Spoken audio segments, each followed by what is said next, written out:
Refuge for Russian Speakers by Andrew McChesney.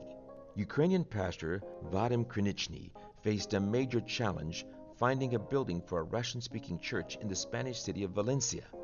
But with prayer, he managed to lease a hall seating 100 people in the city's center for a token 500 euros a month. It is worth much more, Vadim said.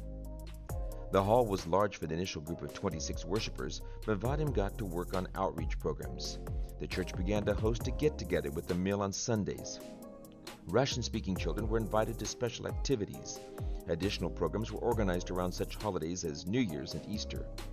Concerts proved especially popular, filling the church to overflowing and sometimes requiring the rental of a larger hall. The church forged strong ties with the local Russian-speaking community and became a center for Russian speakers. About 80% of Spain's estimated 400,000 Russian speakers live in Valencia and along the nearby Mediterranean coast. Of those 400,000 people, at least 500 are Adventists. But the first person baptized at the new church was not from Russia or another former Soviet republic.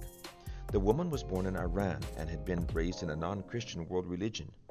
She spoke Russian fluently after studying for 12 years in the former Soviet Republic of Belarus, and she came to the church after someone invited her off the street. After 25 baptisms and several former Adventist families recommitted their hearts to Jesus, weekly church attendance stood at 65 adults and 40 children when the conflict erupted in Ukraine in 2022.